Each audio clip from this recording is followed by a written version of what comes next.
Question पूछे जाएंगे, लेकिन 20 क्वेश्चन भी कितने होंगे, 200 वर्ड के। 200 वर्ड आप कितने लिख लोगे? मतलब अगर आप 10 बिंदुओं को उठाओगे तो 200 वर्ड हो जाएंगे। तो आपको अपनी स्ट्रेटजी को इस तरह से करना है कि मुझे किसी भी बिंदु पे पूछा जाए, जैसे सिंधु सभ्यता की आपकी क्लास हो चुकी है, तो अगर मैं आपसे सिंधु का नगरीकरण पूछूं तो आप मुझे फटाक से 10 बातें बता दो कि ऐसे ऐसे ऐसे ऐसे ऐसे हुआ था, क्योंकि वो इतनी गुंजाइश ही नहीं दे रहा है कि आप भूमिका बनाएं और फिर प्रस्तावना चले और फिर पैराग्राफ चले और फिर निष्कर्ष करें। अगर इस फॉर्म में आप चलेंगे तो आपका पेपर ही पूरा नहीं होगा, आपको तो पेपर भी पूरा करना है। तो आपको क्या एग्जाम हॉल में सोचना भी है और लिखना भी है, मेंस की अगर हम बात करेंगे। लेकिन ये क्लास आपका पीटी ओरिएंटेड प्रोग्राम है, 30 डेज का, शायद 90 डेज का है, 94 डेज का ये पीटी ओरिएंटेड प्रोग्राम। अब और प्रोग्राम की भी छोड़ो, एग्जाम इतने पास में है जून में, आपको फोकस भी पीटी को ही करना चाहिए इस टाइम। तो हालांकि ये बात सही है कि पहले आप जो सिलेबस मेंस में और प्री में आता है, जो मेरा अपना मानना है, जो सिलेबस प्री और मेंस में आएगा वो पहले आप इकट्ठा तैयार कर लें। उसके बाद एग्जाम से 3-4 मंथ्स पहले एज योर रिक्वायरमेंट कि भाई आपने कितना सीखा है, 3-4 मंथ्स पहले आप प्री को फोकस करिए और मेंस के टाइम पे आप मेंस के टॉपिक को फोकस करिए, ठीक है। अगर एग्जाम से 1 महीना पहले मैं आपको मेंस पढ़ाना शुरू करूं, मेंस के टॉपिक के बारे में मैं आपको डिक्टेट करना शुरू करूं, तो वो रॉन्ग अप्रोच है, क्योंकि एक माइंडसेट हम लेके चलते हैं। आप प्री में भी बात करेंगे तो उसमें क्वेश्चन डिविडेंड कर लीजिए, इस टॉपिक से इस टॉपिक से इस टॉपिक से इतने डेज में हमें इसको कवर करना है। मतलब मेरा कहने का मतलब एक प्रॉपर शेड्यूल आपके पास हो कि विद इन 3 मंथ्स में हम कैसे कवर करेंगे, और 3 मंथ्स में भी हमको 2 मंथ्स में कवर करना है। लास्ट का मंथ हम लोग अपने, अगर आप अपने व्यक्तिगत स्तर पे करेंगे तो लास्ट का मंथ जो है ना आप अपने रिवीजन के लिए रखिए, क्योंकि रिवीजन नहीं हो पाएगा तो जो बड़ी बड़ी चीजें हैं ना वो भी एग्जाम में जाके लगती है, ऐसा तो हुआ था, ध्यान नहीं आ पा रहा है क्या था। जब तक आप किसी भी बुक को, किसी भी टॉपिक को 3 to 4 टाइम्स नहीं पढ़ पाएंगे तो आप उसमें ऑब्जेक्टिव पेपर सॉल्व करने की स्थिति में नहीं आएंगे, अगर आप उस पेपर को करेक्टली सॉल्व करना चाहते हैं। सॉल्व करने का मतलब है मेंस के लिए अपियर हो। सॉल्व करने को तो 5-6 लाख 8 लाख जितने भी बच्चे फॉर्म भरते हैं सॉल्व करते ही हैं, लेकिन मेन बात है कि हम उसमें मेंस के लिए क्वालिफाई करना चाहते हैं। तो उसके लिए जितना सिलेबस है अगर आप उसको 3 to 4 टाइम्स कवर करेंगे ना, पढ़ेंगे, तो ही आप ये स्थिति में आएंगे कि मैं पेपर सॉल्व कर पा रहा हूँ कि हाँ ये बात ऐसे थी तो थी, नहीं थी तो नहीं थी। इतनी अप्रोच आपको होनी चाहिए कि एग्जाम वाला आपको कितना भी घुमाए ना, तथ्य वही रहते हैं, मुद्दे वही रहते हैं, लेकिन क्वेश्चन नया फॉर्म होता है। तो वो चीज कहाँ से आएगी कि जब तथ्य भी वही है। भाई एक बात बताओ, पिछले 20 सालों में कोई सिलेबस घटाया बढ़ाया क्या जीएस का? हिस्ट्री के जितने टॉपिक है आप उंगलियों पे गिन लो, सिंधु सभ्यता पढ़ोगे, वैदिक पढ़ोगे, मौर्य पढ़ोगे, गुप्त पढ़ोगे, क्या कोई सिस्टम बदल गया? नहीं, लेकिन क्वेश्चन तो नए आते हैं। तो बात यह है कि आपको क्वेश्चन को समझना है और फिर अपने टॉपिक को तैयार करना है। एक मेरा आपके लिए पर्सनल सजेशन ये है कि 10 किताबों की बजाय आप एक किताब को बेस बनाइए और उसको 10 टाइम्स पढ़िए, क्योंकि आप मानते हैं कि जब आप रिवीजन करेंगे तो जब हम पढ़ते हैं, हम पढ़ने के साथ साथ दिमाग में उसकी पिक्चर जाती है, कुछ चीज को सोचते हैं, तो एग्जाम टाइम पे उसी बुक से या उसी नोट से रिवीजन करिए जिसको आप पढ़ेंगे। क्योंकि अगर आप नई बुक उठाएंगे तो नई बुक में तो आप समझ ही नहीं पाएंगे कहाँ कहाँ पे लिखा है। मैं तो अपनी बताऊं, फर्स्ट टाइम में तो यही समझ नहीं आता कि इसमें अच्छा कहाँ शुरू में क्या बताया, बाद में क्या बताया। सेकंड टाइम में आप उसको पढ़ेंगे तो आपको और नई चीज मिलेंगी, उसका सिस्टम मिलेगा। तो इसलिए इतिहास में अगर किसी का वैकल्पिक विषय है तो वो डीपली पढ़े, अदरवाइज आपको हिस्ट्री भी पढ़ना है, पॉलिटी भी पढ़ना है, ज्योग्राफी भी पढ़ना है, इकोनॉमी भी पढ़ना है, और आपको किसी में रिसर्च नहीं करना है। रिसर्च करने के लिए कोई आपसे नहीं कह रहा है, वो कह रहे हैं कि जितने तथ्य हैं उन्हीं का विश्लेषण कराएंगे आपसे। भाई क्वेश्चन कैसे आएंगे? समालोचनात्मक मूल्यांकन करिए, नेगेटिव पॉजिटिव पक्ष बताइए। जो अनुसंधानकर्ता अनुसंधान कर रहे हैं उनको कर रहे हैं, लेकिन आपको तो अपना मेन टारगेट हमारा क्या है? हमें तो अपना पेपर पास करना है। भाई मेन चीज हमारा क्या है? पेपर पास करना है। सही गलत के मुद्दे में हमें नहीं फंसना है कि ये चीज थी कि नहीं थी, क्योंकि हमें कोई कॉम्पिटिटिव आर्गुमेंट तो है नहीं ना, हमारा ग्रुप डिस्कशन है। हमें तो क्या करना है, पीटी में भी लिखना है, मेंस में भी लिखना है। अगर वो हमसे मेंस में क्वेश्चन पूछता है तो वहां हमें एक स्टैंड लेना होता है कि हम इसको समर्थन करें कि इस बात से असमर्थता प्रकट करके अपना तर्क दें। पीटी में क्या है, हमें क्वेश्चन चूज करने।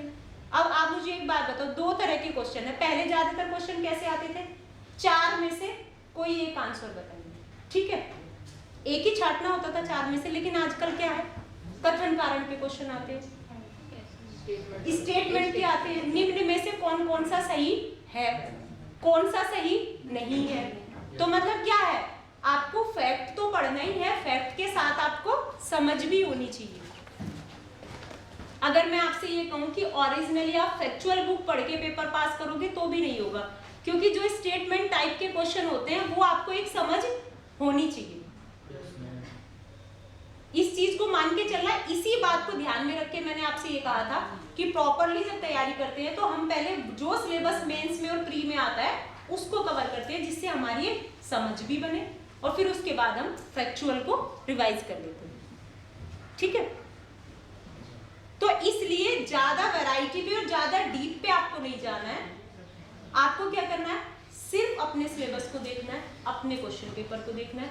मान लो आपने सिंधु ही पढ़ा था तो उसका रिवीजन करके आप अपने मन में ये सोचो कि अगर मुझे किसी को सिंधु सभ्यता को बताना है तो मैं उसको कैसे बताऊंगा। भाई अगर मैं ही आपसे कहूं कि आप लोग पढ़ चुके हैं, अच्छा आप मुझे पढ़ा दीजिए, तो आप किन किन बिंदुओं में बताएंगे। भाई जाहिर सी बात है, आप उसके टॉपिक लोगे ना, कि आप सिंधु सभ्यता का उत्थान लोगे, उसका प्रसार लोगे, उसका मतलब सामाजिक पक्ष लोगे, आर्थिक पक्ष लोगे, इस तरह से लोगे। कुछ बिंदुओं में ही तो बताओगे, ऐसा तो नहीं बताओगे एक बातें धर्म की बता रहे हो, एक नगरीकरण की बता रहे हो, एक उसका आउटलेट बना के चलोगे। इसी तरीके से बेस्ट वे होता है कि आप अपना शॉर्ट्स नोट्स तैयार कर लें और उसको एग्जाम के टाइम पे रिवाइज करेंगे, क्योंकि जिसमें आपको ये पता हो, क्योंकि किसी भी बुक में सारा पढ़ने लिए नहीं होता और सारा छोड़ने लिए नहीं होता। तो एग्जाम टाइम में अपने समय को बचाने के लिए, कम टाइम में ज्यादा रिवीजन करने के लिए हम लोग अपना सोर्स नोट तैयार कर लेते हैं। मतलब जो मैं कर लिया करती थी, आप लोग करते हैं नहीं करते मुझे नहीं पता। अब जैसे आज हमें वैदिक सभ्यता पे बात करनी है, ठीक है। कितने लोग वैदिक सभ्यता पढ़ चुके हैं या उसके बारे में कुछ जानते हैं, या कोई भी बताओ।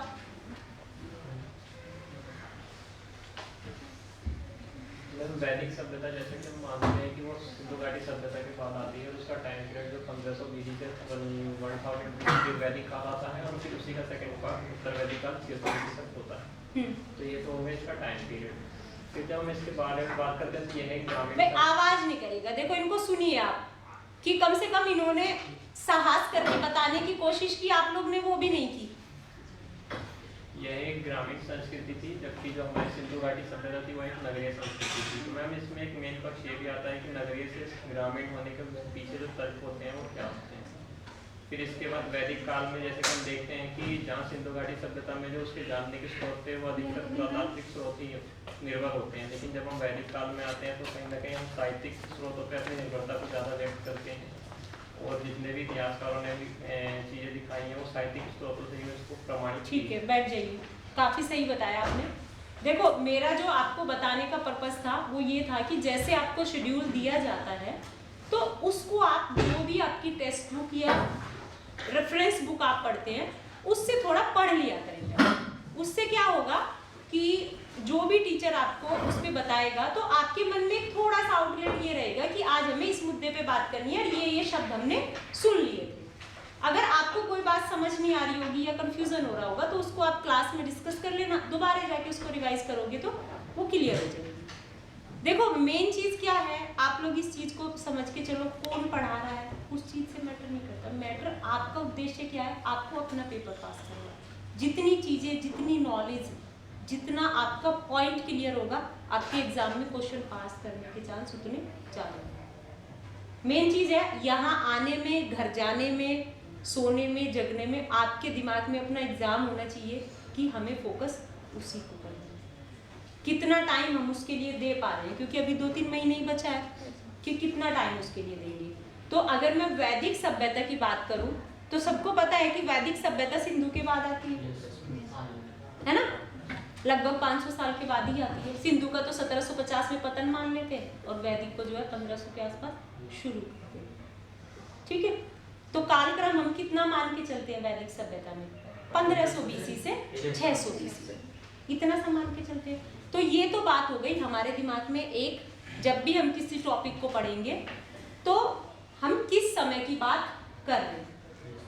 ठीक, ये चीज आप मानो कि इतिहास आप पढ़ते हो तो इतिहास एक घटनाओं का अध्ययन है।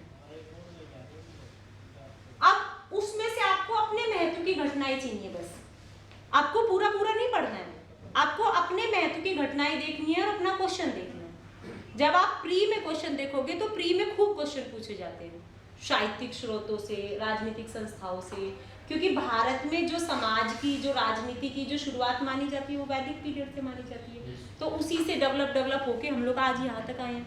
तो क्वेश्चन, अगर आप मेंस की बात करेंगे तो मेंस में जो एंशिएंट से और मिडिवल से जो क्वेश्चन पूछे जाते हैं वो राजनीति की अपेक्षा उसके सांस्कृतिक पक्ष को लेकर पूछे जाते हैं, भारत की विरासत। तो जब आप एक पीरियड में, एक क्रम में उसको तैयार करेंगे तो ही आप उसका कल्चरल पार्ट तैयार कर पाएंगे। तो उस समय की कल्चर कैसी थी, कल्चर भी आप किस चीज पे डिपेंड करेगी, उस समय संसाधनों की उपलब्धता क्या है, राज्य की दशा क्या है, जो शासक है वो किस प्रवृत्ति का शासक है, तो उसी चीज पे डिपेंड करेगी ना। भाई शाहजहां के समय क्यों स्थापत्य बनती है, जहांगीर के समय क्यों चित्रकला बनती है, तो वो शासक की अपनी मनोवृत्ति पे भी डिपेंड करेगी। तो उसके लिए आपको देखना पड़ेगा राजनीति को। ठीक है, और एक चीज करना कि जब भी इतिहास को पढ़ने की कोशिश करना तो कालक्रम में पढ़ना, क्योंकि इतिहास में हम हमेशा ना, अगर आप याद रखना चाहते हैं तो चेंजेस को पढ़ना कि सिंधु से वैदिक में क्या चेंज हुए। ठीक है, जब आप इस तरह से पढ़ोगे तो आपको सिंधु की विशेषताएं भी याद होंगी, वैदिक की विशेषताएं भी याद होंगी। और आप कभी यूपीएससी वाला क्वेश्चन उठा के देखना तो वो बहुत बारीकी में जाके क्वेश्चन नहीं पूछता है, वो तुलना कराता है वैदिक की आज के समाज से, सिंधु से आपको क्या देन है। क्वेश्चन आया था ना कि नगरीकरण से आप वर्तमान में क्या सीखते हैं, सिंधु के समय का जो नगरीकरण है उससे वर्तमान में क्या सीख मिलती है, या वैदिक सभ्यता है तो उसका हमारे लिए आज क्या महत्व है, क्यों हम उस चीज को पढ़ना चाह रहे हैं, क्यों आपको पढ़ाई जा रही है। तो उसके क्वेश्चंस ऐसे होते हैं। तो आप उसके बेसिक फीचर्स को जानिएगा उस समय की, और फिर अगले समय में उसमें चेंजेस देखिएगा, फिर नेक्स्ट जो पीरियड आएगा उसमें चेंजेस देखिएगा। तो इस तरह से जब आप देखोगे तो कालक्रम की घटनाओं को और चेंजेस को आप जानते चलोगे। तो एक तो बात ये रहेगी कि कई बार तो वो ऐसे ही पूछ लेते हैं कि ऋग्वेद का दे दिया आपका, फिर अशुघोष की रचना दे देगा, फिर गुप्त काल की कोई रचना दे देगा, तो आपसे पूछेगा इनको क्रम में लगा दो। मौर्य के समय का कोई मंदिर उठा लेंगे, पूर्व मध्यकाल का कोई मंदिर उठा लेंगे, सल्तनत काल का कोई मकबरा मस्जिद उठा लेंगे, फिर बोलेंगे इनको क्रम के हिसाब से लगा दो। आते हैं ना इस तरह के क्वेश्चन। तो अगर आपको यही नहीं पता होगा कि वो बना कब था और इसमें याद करने में क्या है, क्या आपको ऐसा क्वेश्चन कहीं फॉर्म मिलेगा? क्वेश्चन की प्रैक्टिस करो बट क्वेश्चन को रटो नहीं। जो बच्चे ऑब्जेक्टिव पढ़ते हैं कि हम तो ऑब्जेक्टिव किताब सॉल्व करते हैं, उनके लिए मेरा सजेशन है कि ऑब्जेक्टिव सॉल्व करो लेकिन बेस ऑब्जेक्टिव नहीं होना चाहिए। जैसे होता है ना, एक एक क्वेश्चन याद करके मैंने 10 लाइन याद की और 10 लाइन याद करके मैंने उसमें से 20 क्वेश्चन सॉल्व किए। ठीक है, समझ पा रहे हैं आप इस बात को? yes, अगर किसी को मतलब कि कहीं कंफ्यूजन हो तो आप हाथ उठा दीजिएगा, मैं पूछ लूं। मतलब ये वो चीजें हैं कि बीइंग ए स्टूडेंट जो मैंने भी फेस की। मैम एक चीज़ है मैम, जैसे हम लोग जब स्टार्टिंग में होते हैं तो हमें स्टार्टिंग का उतना पोर्शन पता नहीं होता है कि स्टार्टिंग में एक्चुअली में इतना क्या था ठीक हमें, और करंट इतने ज़्यादा इतने एडवांस चलते रहते हैं, करंट बढ़ता जाता है, तो वो उसका बर्डन मतलब कैसे वो करंट वाले का? हाँ मैम, कि करंट पोर्शन भी बहुत ज़्यादा आता है। हाँ, जब तक हमारा स्टार्ट क्लियर नहीं होगा तब तक हम करंट को मतलब नहीं अंडरस्टैंड कर पाते उतने अच्छे से। देखो करंट में मेनली कुछ दिन के लिए आपको बर्डन लगेगा। एक चीज तो आप मान के चलिए, आप ये सोचें कि मैं पूरा स्टैटिक कवर कर लूं फिर मैं करंट याद करूं, तो उस बीच में और बढ़ जाएगा। ठीक है, तो आपको क्या करना है, धीरे धीरे जैसे ही आप पॉलिटी खत्म करते हैं तो आप न्यूज़पेपर पढ़ना शुरू करिए। जिन लोगों की पॉलिटी में इंटरेस्टिंग है तो उससे क्या होगी, आपको राजनीति को समझने का प्रयास करेंगे। इकोनॉमी आप पढ़ेंगे साथ साथ तो आपको इकोनॉमिक चेंज समझ आएंगी। करंट आपको पढ़ना साथ साथ ही है, लेकिन जो करंट पढ़ रहे हैं जब तक आप उस पोर्शन को नहीं पढ़ पाए, मान लो जैसे इकोनॉमी नहीं पढ़ पाए, तो उस चीज के लिए आप ये बर्डन नहीं बनाइए कि मुझे ये चीज समझ नहीं आ रही, मुझे ये चीज समझ नहीं आ रही। जितना समझ आता है उसको समझिए। लेकिन अगर इकोनॉमी पढ़ने के बाद वो चीज समझ नहीं आ रही तो प्रॉब्लम तब है कि मैंने इकोनॉमी पढ़ लिया लेकिन फिर भी मैं इस मुद्दे को समझ नहीं पा रही। देखो इतना सिलेबस है कि उसकी तैयारी में आपको 1 से 1.5 साल तो लगेगा, लेकिन जैसे ही आपकी तैयारी पूरी होगी और आप उस टाइम करंट पढ़ेंगे, आप पूरा सिलेबस कवर कर चुके होंगे, तो उस समय आपके सामने ये समस्या नहीं होगी। और छोटी सी चीज ये करिए कि राष्ट्रीय स्तर, अंतर्राष्ट्रीय स्तर, इकोनॉमी, न्यूज़पेपर में इनको महत्व दीजिए बजाय रीजनल चीजों। क्योंकि अगर आप न्यूज़पेपर को भी किताब की तरह से पढ़ना शुरू कर देंगे तो नहीं पढ़ पाएंगे, मतलब आप सोच ही नहीं पाएंगे उसमें कि मैं याद करूं कि क्या करूं। भाई हमें ये थोड़े याद करना है किसी ने किसको मार दिया, हमें तो ये याद करना है कौन सा बिल पारित हुआ, बिल पारित हुआ तो वो किस तरीके से हुआ, ये तरीका होता क्या है। तो अगर वो क्वेश्चन बनाता है करंट के परिप्रेक्ष्य में तो वो ऐसे बनाते हैं कि अगर कोई बिल पारित हुआ, बैठ जाइए, कोई बिल राज्यसभा से शुरू हुआ तो वो उसकी प्रक्रिया पूछ लेगा। क्वेश्चन ट्रेडिशनल ही बनेगा लेकिन वो बनेगा करंट के मुद्दे से। अगर मान लो हिस्ट्री में भी कोई साइट खोजी जा रही है या कोई युद्ध या फिर कोई क्षेत्र प्रकाश में है, चर्चाओं में है, तो उससे वो उसका हिस्टोरिकल बैकग्राउंड जाके पूछ लेंगे। तो करंट पढ़ने का फायदा आपको ये, मान लो जैसे एनवायरनमेंट की कोई डिबेट होती है तो उस संस्था का वो मूल जाके पूछेंगे कि ये संस्था कब बनी थी, कैसे बनी थी, इसका काम क्या होता है। यूपीएससी का पैटर्न तो स्पेशली यही रहता है। मैम कितने दिन पुराना करंट हमें पढ़ना चाहिए? लगभग तो अगर आप करंट मान के चलिए, देखिए जब तक उस क्षेत्र में नई चीज ना आ जाए वो करंट ही रहता है। भाई मान लो कोई सम्मेलन हुआ, जब तक उसका अगला ना हो जाए तो वो करंट ही है। लेकिन फिर भी अगर आप मैंने किसी अदर स्टेट का नहीं दिया या यूपीएससी या फिर अपना यूपी वाला, तो इन दो का ही मैं बता पाऊंगी। जो लोग बिहार एमपी ये भी देते हैं उस बारे में तो नहीं। तो उसके लिए आप यूपी भी अब लगभग 1 साल का कवरेज लेके चलता है, यूपीएससी के लिए तो लगभग 2 साल के मुद्दे आपके पड़े हुए होने चाहिए, 2 साल। क्योंकि यूपीएससी क्या करता है, घटनाएं बहुत छोटी पे नहीं जाता, बड़ी घटनाओं पे जाता है, तो वो थोड़ा उस पीछे के एरिया को भी लेके चल जाता है। ठीक है, तो अब हम अपने टॉपिक पे थोड़ी चर्चा करते हैं, उस पर बात करते हैं। अब देखो जैसे वैदिक सभ्यता आई, ठीक है, वैदिक सभ्यता को हम पढ़ते हैं तो लगभग 1000 साल का इतिहास हम इसमें पढ़ते हैं। आप सब लोग जानते हैं कि पहली बार इस समय जो है साहित्यिक साक्ष्यों को लिया गया। ठीक है, इससे पहले जो सिंधु सभ्यता है उसका अध्ययन पूरा पुरातात्विक के आधार पर किया गया। तो एक चीज मान के चलो, और ये भी सबको पता है कि आर्यों के समय लिपि नहीं थी। भाई लिपि तो थी नहीं, जो वेद लिखे गए वो तो बाद में लिखे गए। उस समय तो लेखन का कार्य नहीं था, मौखिक चीजें होती थी, इसीलिए तो उस समय के साहित्य को श्रुति साहित्य कहा गया था। या आप लोगों का था कि श्रुति साहित्य कहा गया, या सुना होगा आपने अपौरुषे भी कह दिया गया है कि भाई जिस समय व्यक्ति ने उनको सोचा उसने उनको नहीं लिखा, मतलब जिसके चिंतन की वो उपज थे उन्होंने नहीं लिखा, दूसरे ने सुना, फिर उसको फिर दूसरे ने सुना, श्रुति साहित्य। तो जाहिर सी बात क्या है कि उस समय तो नहीं लिखे गए, तो एक प्रमाणिकता का मुद्दा तो रहा होगा। और यही कंट्रोवर्सी रहती है कि बाद में इतनी ज्यादा कंट्रोवर्सी नहीं आएगी, लेकिन वैदिक साहित्य में जब भी आप आंसर देखें तो ये चीज मान के चलिएगा कि कहीं कहीं जो वैदिक साहित्य मिलेगा वो पुरातात्विक साक्ष्यों से थोड़ा अलग है। पुरातात्विक साक्ष्य उस चीज को प्रमाणित करेंगे भी, और पुरातात्विक साक्ष्य कई जगह उस चीज से इतर हो जाएंगे। ठीक है, तो जब भी हम इतिहास पढ़ते हैं या इतिहास लेखन का मुद्दा रहता है, जहां भी इस तरह की कंट्रोवर्सी आती है, और ये चीज भी मानिएगा कि जब कभी जो कंट्रोवर्शियल चीज होगी वहां से क्वेश्चन नहीं आता, जो प्रमाणित चीजें हैं क्वेश्चन वहीं से आते हैं। तो जब हम वैदिक साहित्य को पढ़ेंगे ना, तो आप इस तरीके से पढ़िएगा कि पहले वैदिक साहित्य किस समय की घटना है। जब भी आप उस चीज को पढ़ें, किसी भी टॉपिक को पढ़ें, कि वैदिक संस्कृति जो है किस समय की घटना है, ठीक है।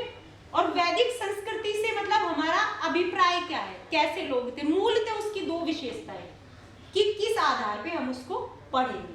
जैसे अभी इन्होंने बताया कि भाई ग्रामीण संस्कृति थी, तो ग्रामीण संस्कृति की जो विशेषताएं होती है वो अलग होती हैं और शहरी संस्कृति के कुछ बेसिक फीचर्स अलग। तो ग्रामीण संस्कृति की सबसे पहली विशेषताएं तो यही होती है, आप लोगों ने देखा होगा कि बहुत सारे लोगों को पढ़ना लिखना ही नहीं आता। भाई ग्रामीण संस्कृति की विशेषता होती है ना पढ़ना लिखना नहीं होता, और शहरी संस्कृति की विशेषता क्या होती है, लेखन प्रणाली होती है। तो देखिए आप सिंधु सभ्यता में लिपि है, पढ़ी नहीं गई वो एक अलग इशू है, बट लिपि है, तो इसलिए उसको क्या है, नगरीय संस्कृति कहते हैं। और वैदिक सभ्यता को जो है ग्रामीण माना जाता है। तो एक दो फीचर्स आप लेके चलेंगे जिसके बिहाफ पे आप उसकी अन्य विशेषताओं को निर्धारित कर सकेंगे, ठीक है। फिर उसके बाद यहाँ पे एक मुद्दा आता है, अब मैं आपको एक दो तीन बिंदु बताती हूँ, फिर उसके बाद ना हम वन बाय वन एक एक को डिस्कस करेंगे, ठीक है।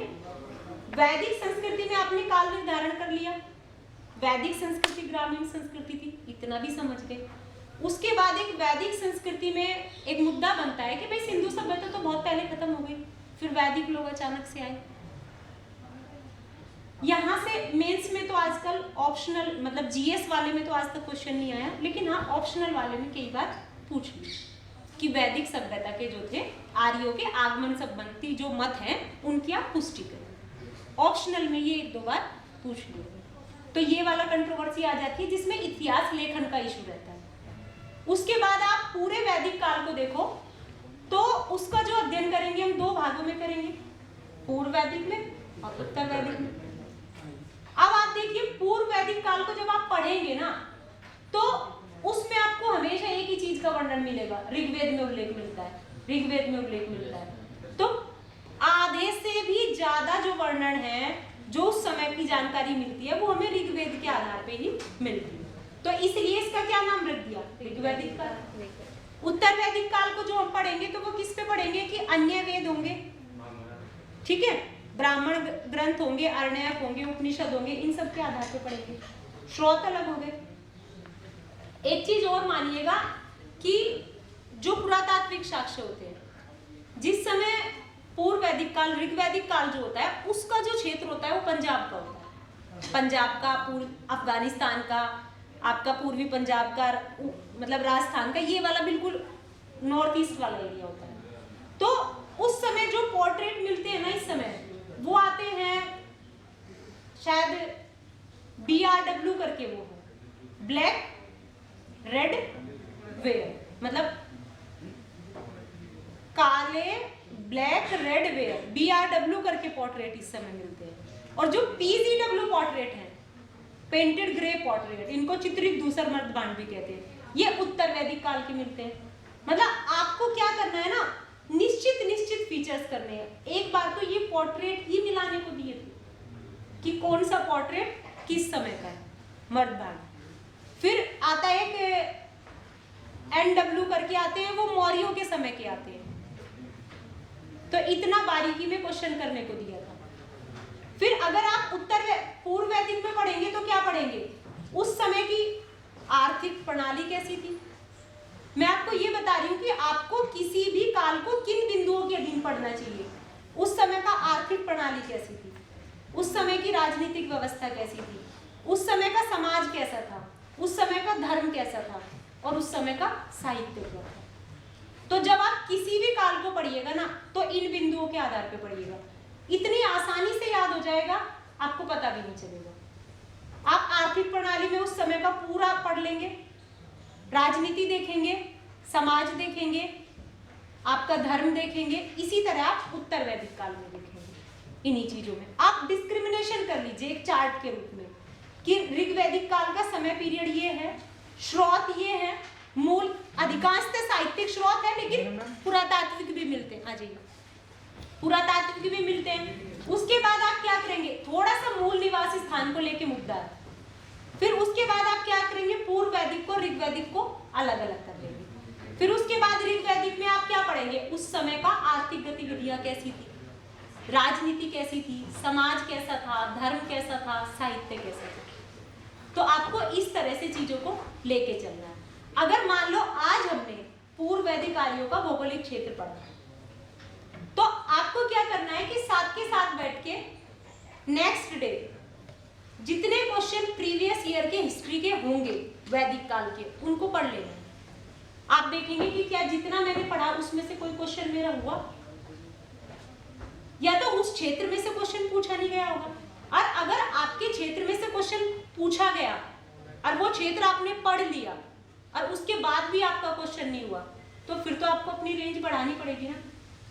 तो जो ये आपका एक अप्रोच रहती है कि हम पूरा पढ़ लें उसके बाद हम क्वेश्चन करेंगे, तो फिर क्या दोबारा जाके उसमें सुधार करेंगे, तब तक तो पिछला भूल जाएंगे। भाई आपको वैदिक काल पढ़ने में कितना टाइम लगेगा, 1 दिन 2 दिन। अब क्वेश्चन कितने पूछे गए होंगे वैदिक काल से, मुश्किल से पूरे 150 क्वेश्चन में से इतिहास के 20 क्वेश्चन होते हैं, 20 में से भी 10 से 12 क्वेश्चन आधुनिक भारत के होते हैं। तो प्राचीन भारत से कितने क्वेश्चन पूछे जाते हैं, 3 से 4।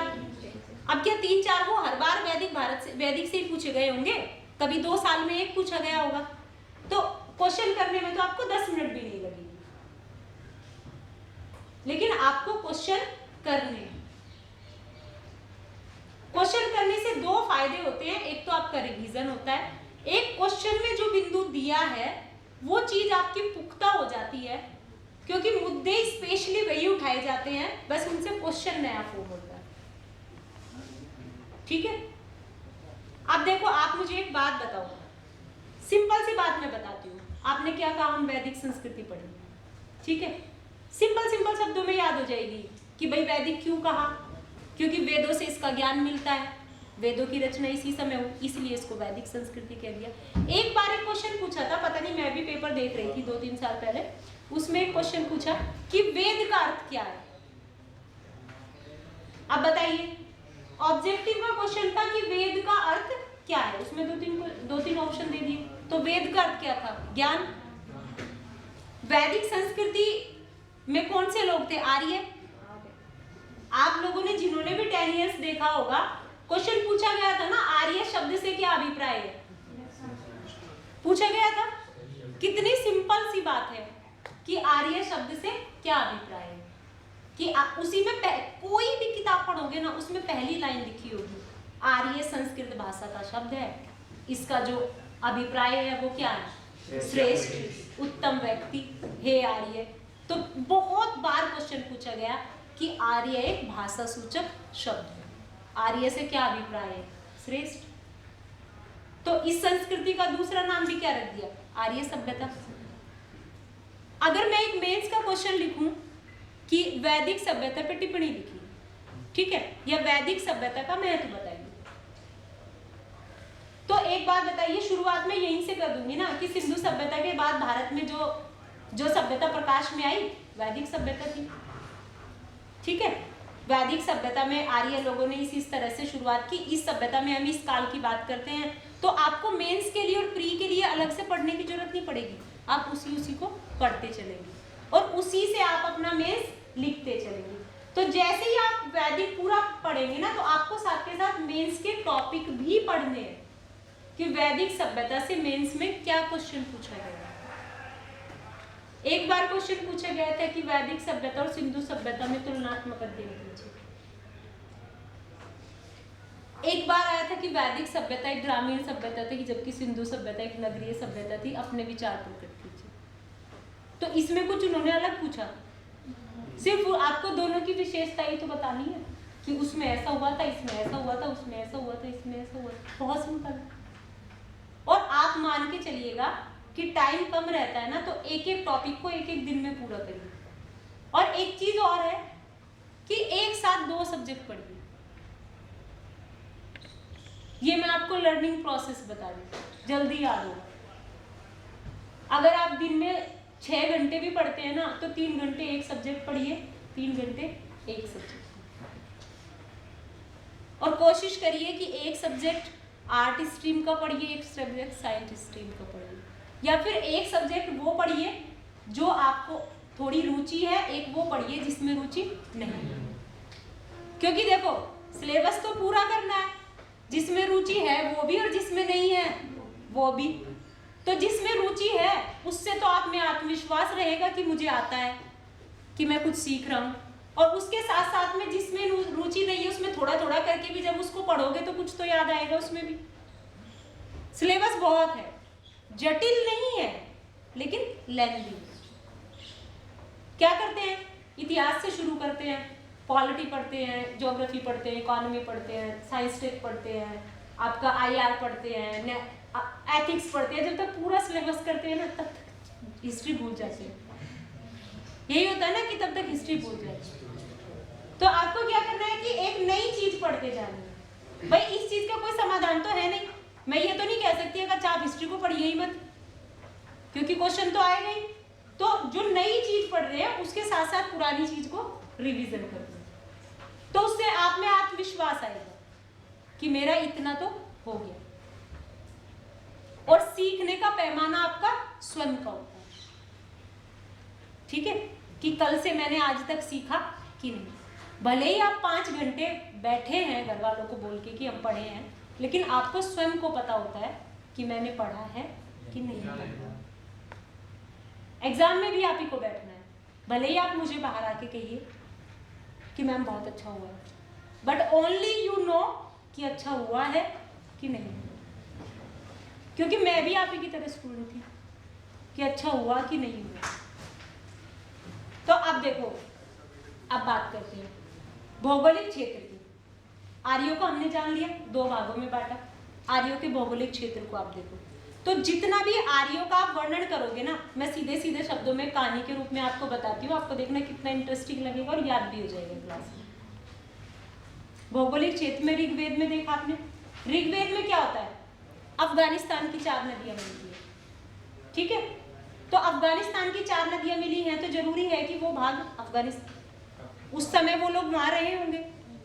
फिर ऊपर जाते हैं तो कश्मीर की नदी का भी उल्लेख मिलता है, ठीक है, तो कश्मीर तक का एरिया भी मान लेते हैं। इधर चलते हैं, गंगा तक का वर्णन मिलता है तो गंगा को भी मान लेते हैं। फिर नीचे राजस्थान हरियाणा तक का क्षेत्र मिलता है, तो इतने क्षेत्र को आर्यों का। अब इसमें माना कैसे कि पंजाब मूलतः केंद्र था, क्योंकि सबसे ज्यादा जो वर्णन मिला वो सिंधु का, ठीक है। जैसे अगर मैं आपसे क्वेश्चन पूछूं कि आर्यों का मूल केंद्र क्या था, तो आप बोलेंगे कि पंजाब था। अब मैं आपसे पूछूं कि भाई पंजाब आपने किस आधार पे कह दिया, तो आप कहोगे कि सिंधु सभ्यता का वर्णन जो है सर्वाधिक बार मिला है, सिंधु नदी का वर्णन सर्वाधिक बार मिला है, ठीक है। तो उस सभ्यता का केंद्र बिंदु वहीं रहा होगा। और एक चीज और मैं थोड़ा भूल गई, उसको ध्यान रखना, जो इसमें निवास स्थान का मुद्दा है कि आर्य बाहरी थे या भारत के थे, वो तो एक इतिहास लेखन का मुद्दा है, इतिहास वाले उस पर डिबेट कर लेंगे, रिसर्चर्स उस पर डिबेट कर लेंगे कि वो बाहर से आए या यहाँ थे। आपको जब भी क्वेश्चन लिखना है तो आप इस तरह से लिखिएगा कि अधिकांश विद्वानों का मानना है कि आर्य मध्य एशिया से। भाई आपने ये तो नहीं लिखा ना कि आर्य मध्य एशिया से आए थे, मेरा मानना है कि अधिकांश विद्वानों का मानना है कि आर्य मध्य एशिया से, तो आपका काम तो खत्म हो गया, आपका क्वेश्चन तो गलत नहीं कटेगा।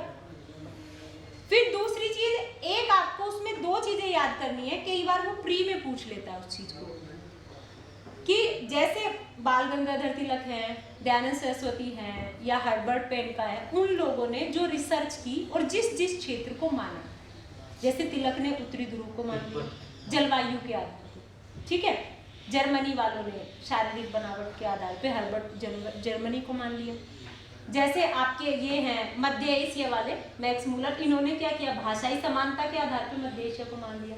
तो आपको इसमें 3 चीजें याद करनी है, एक तो किस वैज्ञानिक ने किस क्षेत्र को माना और किस आधार पर, ठीक है,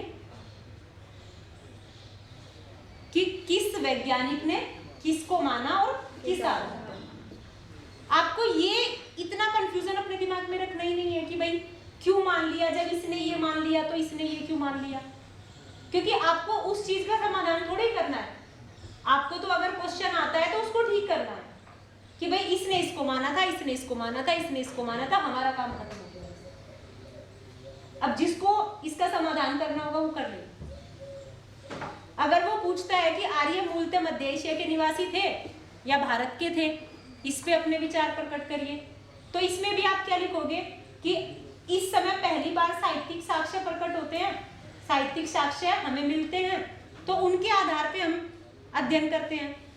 लेकिन पहली बार साहित्यिक साक्ष्य मिलते हैं, लेखन प्रणाली सुचारू नहीं थी, तो साहित्यिक साक्ष्यों में पुरातात्विक साक्ष्यों में एक विरोधाभास की स्थिति कई जगह पे देखी। ठीक है, इसलिए क्या है, आर्यों के निवास स्थान के बारे में स्पष्ट जानकारी नहीं मिल पाती। लेकिन फिर भी अलग अलग विद्वानों ने अलग अलग क्षेत्र को आर्यों का निवास स्थान माना। ठीक, आप 2-3 के नाम लिख देंगे, नीचे लिखेंगे, लेकिन मैक्स मूलर ने जो मध्य एशिया को आर्यों का निवास स्थान माना और अधिकांश विद्वानों ने इनके मत का समर्थन किया। फिर आप उसमें 1-2 प्रमाण दे देंगे कि क्योंकि पश्चिम एशिया में आर्यों के प्रमाण मिलते हैं। भाई ऐसा माना किस लिए गया कि पश्चिम एशिया में आर्यों के पुरातात्विक साक्ष्य मिलते हैं। आपने देखा होगा, आपने सुना होगा कि एक अभिलेख मिलता है, बहुत इंपॉर्टेंट अभिलेख है, बहुत बार पूछ लिया जाता है कि बोगसगोई वाला जो अभिलेख मिलता है, पश्चिम एशिया में जगह है तुर्की। ध्यान रखना, वर्तमान में बोगसगोई तुर्की में पड़ता है। ठीक है, कि बोगसगोई तो सुन लोगे, लेकिन वो है वर्तमान में कहाँ है, तो तुर्की में पड़ता है। अब तुर्की, सीरिया, ईरान, रास्ता वही पड़ा मध्य एशिया से आने का। तो उस समय में 1400 BC के आसपास का अभिलेख है, और 1500 से थोड़ा सा पहले ये लोग मध्य एशिया से माना जाता है कि मध्य एशिया से आए। तो उस समय का जो अभिलेख है, वहां पे हुआ क्या था, जो जानकारी मिली, जितना मैंने पढ़ा, उस जानकारी में 2 कबीले थे वहां के, वहां पे युद्ध हुआ था, और उन कबीलों के मध्य, खत्ती, मिन्नी कुछ कबीले थे, उनके मध्य संधि होती है, और संधि में कुछ देवताओं को साक्षी बनाते हैं।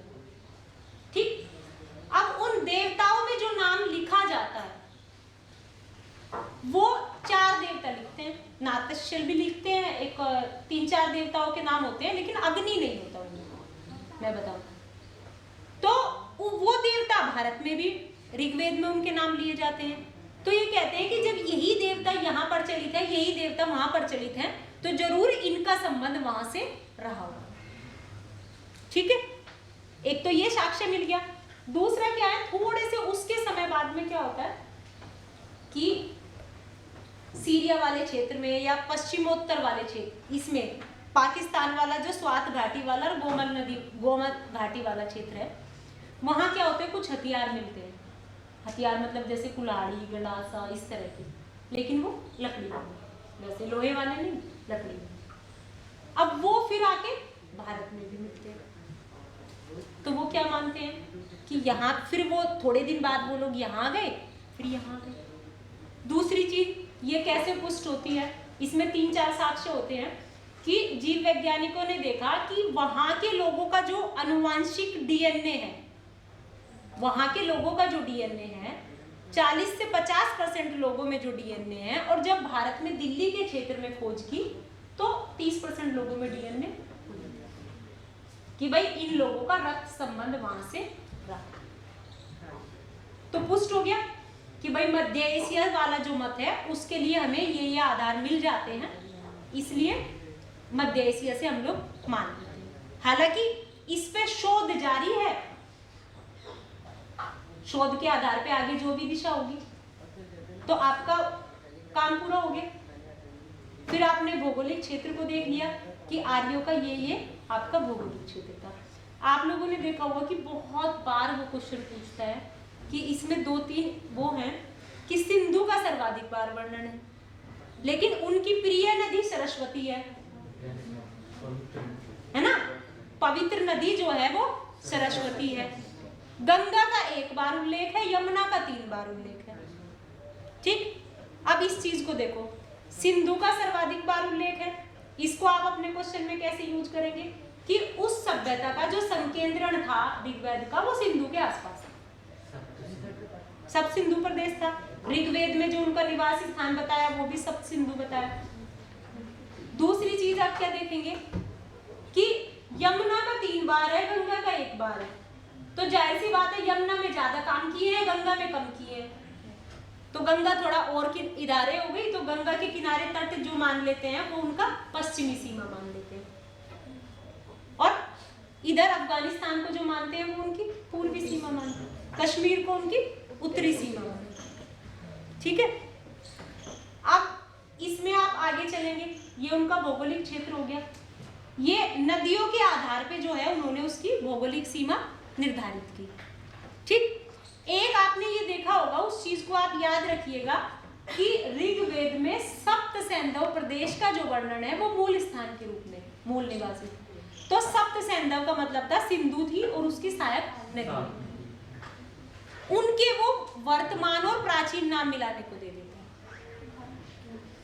मतलब ये मैं वो एरिया बता रही हूँ जहां से क्वेश्चन सीधे सीधे वो पूछ रहे।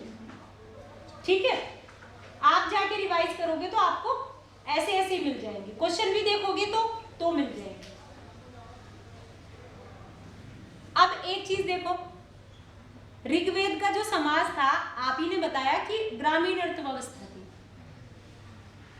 ठीक है, ग्रामीण का मतलब मैं कहूं तो इसी से आप सारी चीजें जोड़ के चलना, कबीलाई अर्थव्यवस्था थी। ग्रामीण भी स्थायी होते हैं, ग्राम भी, वो ग्रामीण भी नहीं कहे जाएंगे मूलतः, क्योंकि ग्राम में भी आप रहते हैं।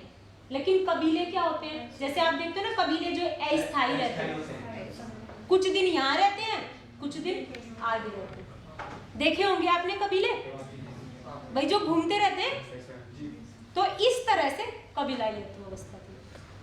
अब आप मुझे एक चीज बताना कि कबीलाई अर्थव्यवस्था होगी तो क्या वो पक्के मकान बनाएंगे? एक तो उनके पास संसाधन नहीं, और दूसरी उन्हें जरूरत भी नहीं। भाई आवश्यकता आविष्कार की जननी, उन्हें जरूरत भी तो नहीं, उनको इतना ज्ञान भी नहीं। तो आपकी तीन विशेषताएं होगी, कबीलाई अर्थव्यवस्था थी तो अस्थायी जीवन जीते थे। अब जो आदमी कबीलों में रहता होगा वो खेती करेगा, खेती करने के लिए तो एक जगह रहना पड़ेगा। तो वो क्या करते थे, जो अपने बैलगाड़ी जो भी होते थे वो पशु रखते थे। तो इसलिए इस सभ्यता को क्या कहा गया? पशुचालन। मैं आपको बताऊं कि ग्रामीण अर्थव्यवस्था भी, अगर आप इकोनॉमी की बात करें, तो जब आप किसी अर्थव्यवस्था के बारे में बात करेंगे, चाहे आज की या किसी देश की या किसी भी समय की, तो किसी भी स्थान की इकोनॉमी को पढ़ने के लिए आप किसी अगर इकोनॉमी की बात करें उसमें 4-5 बातें लिखना, वहीं से आपकी इकोनॉमी पूरी हो जाएगी। व्यवसाय होता था कि खेती होती? मैं बताती हूँ कि किसी भी टॉपिक को आप पढ़ेंगे कैसे, कि अगर हम आर्थिक आधार की बात करें कि उनका आर्थिक आधार कैसा था, तो पहली तो बात हमने ये कर ली, हमें पता लग गया कि कबीलाई अर्थव्यवस्था थी। तो ये तो एक वो बात होगी, लेकिन जिन जिन आधारों पे हम उनको देखेंगे, व्यवसाय होता था कि खेती होती थी कि पशुचालन होता था? एक चीज देख लिया हमने, देखा कि पशुचालन थे। तो पशुचालन में आप ये देखेंगे कि कौन से पशु रहे होंगे। भाई मेन बात है ना, जब पशुचालन होता था तो कोई से पशु पे तो ध्यान देंगे। तो आप क्या करोगे, उनका मुख्य पशु गाय थी, दूसरा मुख्य पशु घोड़ा थे, आप ही की विशेषताओं में से निकल जाएंगी। दूसरा पशु क्या थे? घोड़ा, घोड़ा हो गए। अब एक चीज, जब भी आप किताब पढ़ो, देखो एक किताब है RS शर्मा की NCERT 11th क्लास की, पुराण, इतना अच्छा दिया हुआ है ना, पढ़िए नई भी, लेकिन पुरानी में इतना अच्छा दिया हुआ है। हर लाइन में आपको एक क्वेश्चन, जब आप एग्जाम हॉल में बैठोगे ना, आपको क्वेश्चन समझ नहीं आएगा कि मैं इसको कैसे लिखूं, तो चाहे आधुनिक भारत की बात हो चाहे प्राचीन की, आपको वहीं से दिमाग में आएगा कि इस क्वेश्चन को मैं टैकल कैसे करूं। तो आपने देखा कि ग्रामीण अर्थव्यवस्था थी, पशुचालन थी। देखो आपके क्वेश्चन कैसे याद हो जाएंगे, पशु थे तो पशु इंपॉर्टेंट कौन से थे? गाय थे, घोड़ा थे, कुत्ता था। एक चीज देखिए, एक बात याद रखना, हाथी का उल्लेख नहीं है इस समय। जो बात लिखी हो ना कि ऐसा नहीं था, उसको तो गांड मार के याद कर लेना कि ऐसा नहीं था, क्योंकि पेपर में वो देगा, तो आपको उसको याद कर लेना है कि ऐसा नहीं।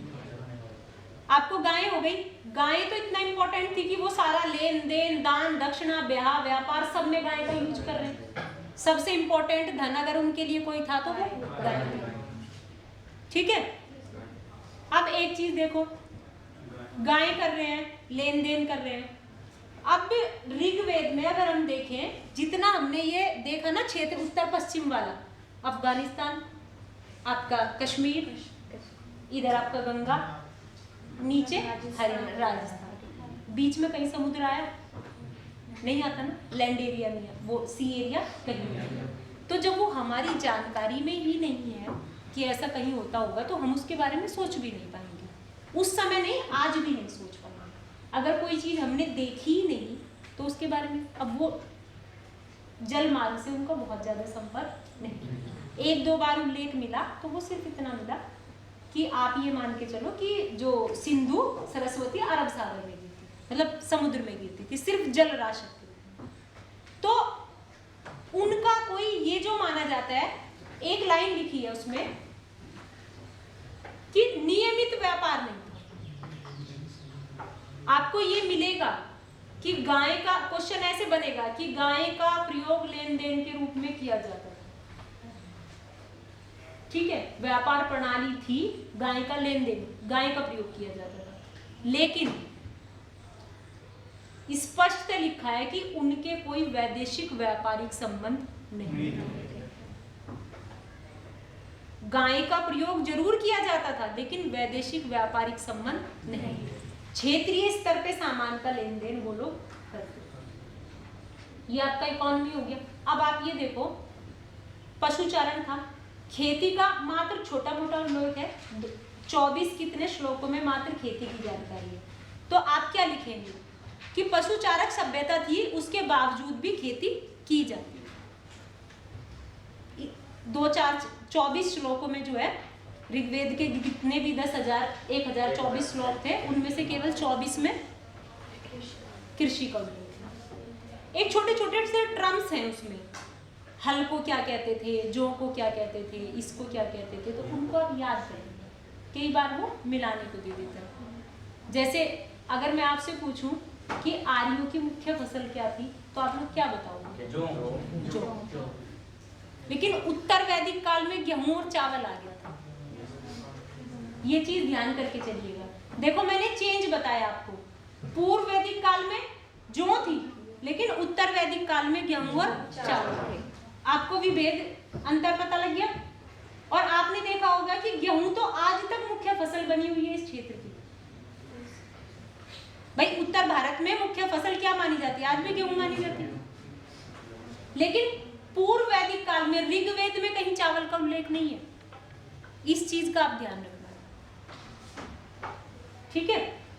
अगर आप इसके राज्य के स्वरूप को देखें तो आप ये, आपने अगर ऋग्वेद की इकोनॉमी में आपको लिखने को कहूं तो आप लिख देंगे कि एक कबीलाई व्यवस्था थी, पशुचारण था, खेती की अपेक्षा पशुपालन को महत्व दिया गया था। पशुपालन में भी मुख्य पशु उनके गाय और घोड़ा थे, ठीक है।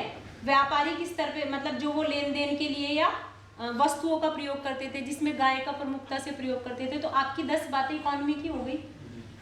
फिर उसके बाद आप राज व्यवस्था तो यहीं से निकाल लो। एक ही विशेषता है उनकी कि वो कबीलाई थे।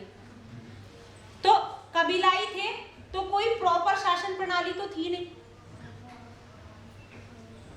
अभी एक चीज आप मान के चलो, इकोनॉमी में ही आप देखेंगे तो शिल्प भी बहुत कम मिलता है, क्योंकि शिल्प कब पनपेगा? अगर मैं बहुत ज्यादा खेती कर लूं और आपको खाने के लिए अनाज दे दूं तो आप दूसरा काम कर लेंगे। लेकिन अगर सिर्फ मैं उतनी ही खेती करूं कि मेरे परिवार का भरण पोषण हो, मैं आपको ना दे पाऊं, मतलब अधिशेष ना बचे, तो क्या कोई समाज में कोई वर्ग खाली होगा? सब लोग अपने पेट के लिए काम करेंगे। तो जब अधिशेष बचेगा तभी व्यापारिक वर्ग आगे आएगा।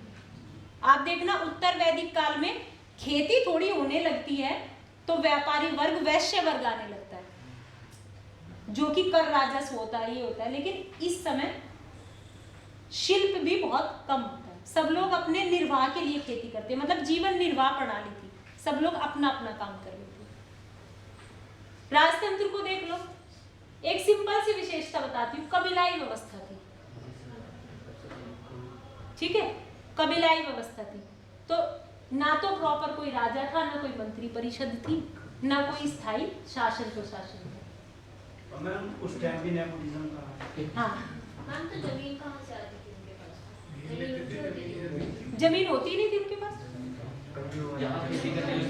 जहाँ रहते थे वहीं रहने लगते थे, जमीन किसी की होती ही नहीं। इस गांव में रहे तो यहाँ तंबू लगा लिए, उस गांव में रहे तो वहाँ तंबू लगा लिए, जमीन की जरूरत ही नहीं पड़ी।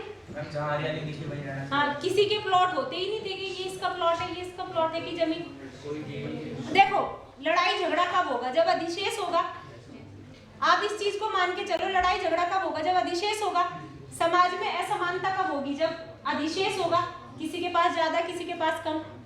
तो इस समय का जो समाज था क्यों समतामूलक माना गया? किसी के पास इतना एक्स्ट्रा था ही नहीं कि लड़ाई झगड़ा करें।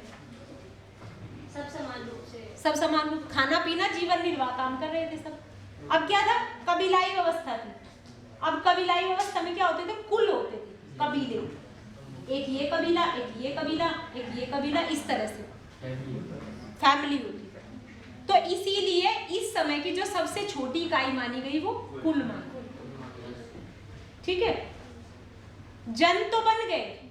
इस समय की जो टोलियां होती थी ना, वो भी व्यक्तियों पे आधारित होती थी, ना कि क्षेत्र पे। अगर ये इधर के 10 बच्चे यहाँ खड़े हो जाएं तो मैं ये कहूंगी ये ग्रुप ए है, ये नहीं कहूंगी यहाँ जो सीट पे बैठे हैं वो ग्रुप ए है।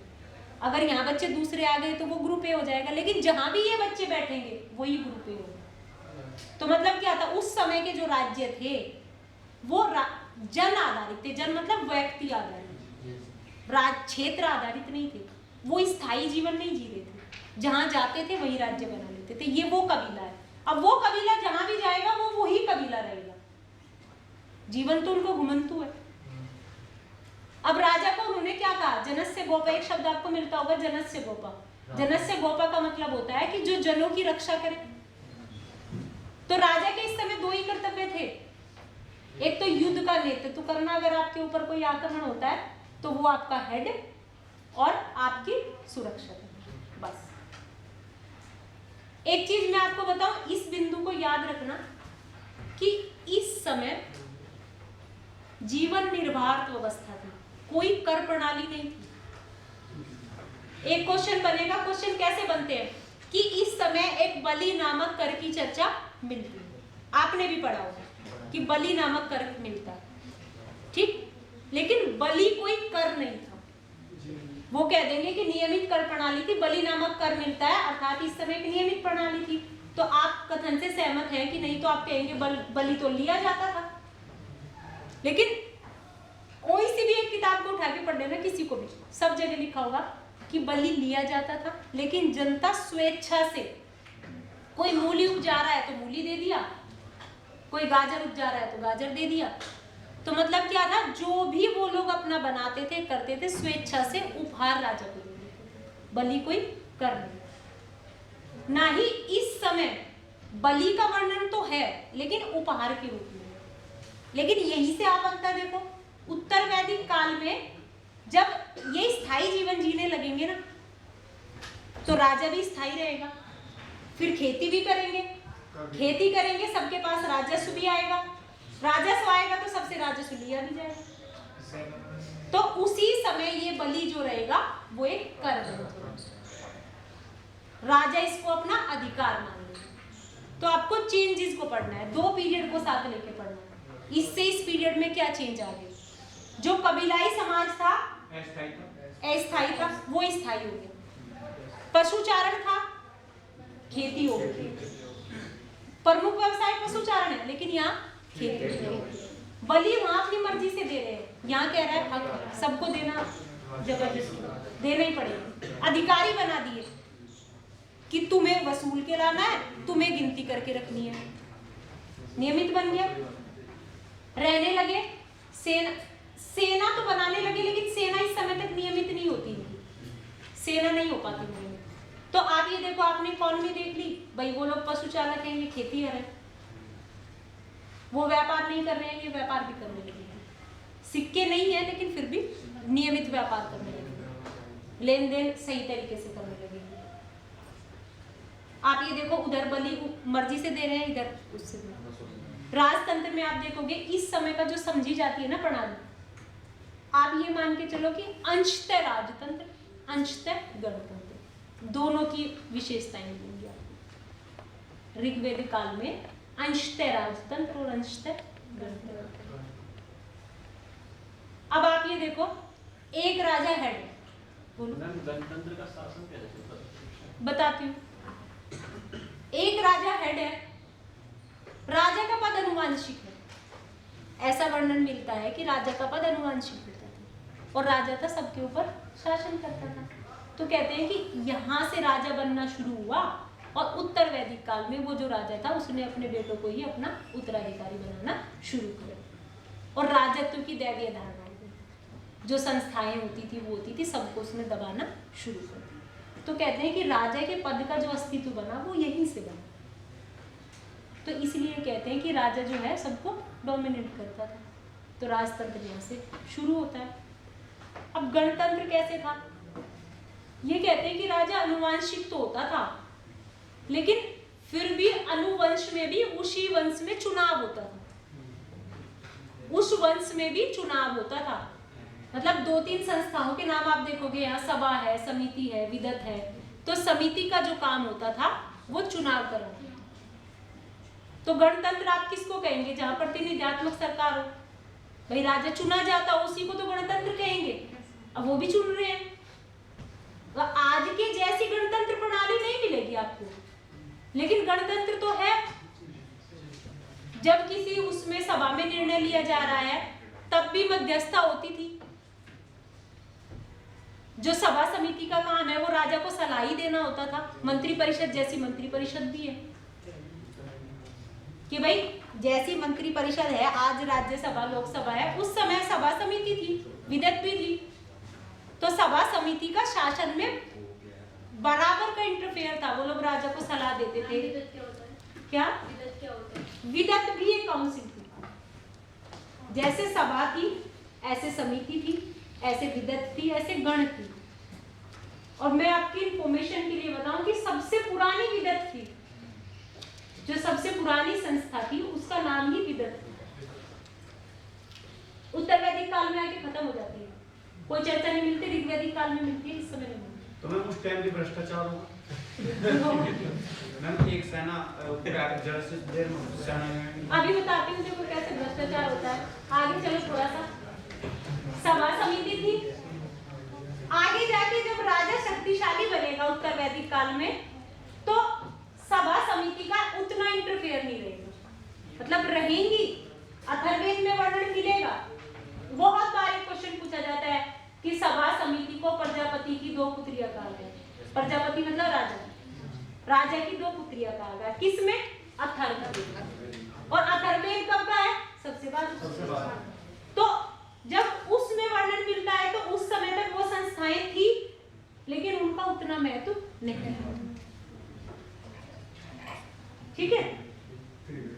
अब होता क्या है देखो, इस समय भी कुछ अधिकारी होते हैं, जैसे पुरोहित, जैसे सेनानी, इस तरह के लोग होते हैं। ऋग्वेद काल में एक क्वेश्चन तो यहीं से बनता है आपका। ऋग्वेद काल में राजा के साथ में जो पहले नंबर पे था वो पुरोहित था, सेनानी दूसरे नंबर। उत्तर वैदिक काल में सेनानी प्रथम पे था, चेंज हो गया। अब देखो होगा क्या, युद्ध कर रहे हैं। भ्रष्टाचार कैसे होगा? युद्ध कर रहे हैं, युद्ध में जो सामान मिला उसको बांटेंगे। आपने एक चीज सुनी, वर्ण व्यवस्था। बहुत इशू आता है, वर्ण व्यवस्था कब शुरू हुई, कैसे हुई, कब साक्ष्य मिले। तो पहली बार जो वर्ण व्यवस्था थी वो ऋग्वेद में ही शुरू हुई। ऋग्वेद में वर्ण का उल्लेख मिलता है, लेकिन ऋग्वेद में वर्ण का उल्लेख कहीं कहीं तो रंग के रूप में मिलता है और कहीं कहीं व्यवसाय के रूप में। मतलब रंग क्या था कि आर्य गोरे थे, जो यहाँ के मूल निवासी थे वो काले थे, इस रूप में मिलता है। दूसरी जगह व्यवसाय के रूप में मिलता है कि कौन सा व्यवसाय आप वर्ण करोगे। मतलब वर्ण का मतलब होता है वर्ण, कि कौन सा व्यवसाय आप चुनोगे। लेकिन जो हम सामाजिक विभाजन की बात करते हैं, इस समय व्यवसाय के आधार पे ही विभाजन है। जो पुरोहित हैं, शुरुआत कैसे होती है विभाजन की? जो पुरोहित है ना आपका, जब युद्ध होता है, राजा और पुरोहित युद्ध जीत के आएंगे। सेना जो थी युद्ध के लिए ही सिर्फ इकट्ठी की, फिर बाद में पैसे दे दे के वापस सब चले गए। कोई नियमित सेना नहीं, क्योंकि नियमित सेना के लिए नियमित इनकम होनी चाहिए। अब नियमित इनकम कुछ है नहीं। जो युद्ध में लूटपाट के लाए वो थोड़ा थोड़ा लोगों को दे के भेज दिया। जब कहीं दोबारा लूटना होगा तब फिर बुला लेंगे। भाई नियमित सेना के लिए तो आपको नियमित पैसा भी तो आना चाहिए। अब जब नियमित पैसा आएगा तब नियमित सेना रख लेंगे, अभी जरूरत ही नहीं है। तो वो क्या करते हैं कि जो भी कुछ लूट के लाए वो सेना को थोड़ा थोड़ा दिया और बाकी का अपने दोनों के पास अपने परिवार में बांट लिया। अगर हार गई, अब ऐसा तो मैंने कहीं पढ़ा नहीं कि भाई हार गई तो क्या होगा, क्योंकि कबीले थे, एक कबीला तो था नहीं जो जीतेगा वो उससे ले लेगा। तो उसमें पता है वो क्या करते थे, फिर वो क्या करेंगे, इस तरह ना समाज में विभाजन शुरू हो गया। आप इस बिंदु को समझो कि इस समय समाज में विभाजन होता है, थोड़े लोग अमीर थोड़े लोग गरीब, राजा पुरोहित अमीर होते जाते हैं और लोग गरीब। यहाँ से समाज में मूलतः विभाजन कि समाज में जो आय की अधिशेष की असमानता होती है उसी से विभाजन होता है। फिर यहीं से आगे जाके जाते ब्राह्मण पुरोहित क्षत्रिय इन सब में विभाजन होता है। फिर आगे शूद्र आ जाते हैं, उसमें विभाजन होता है।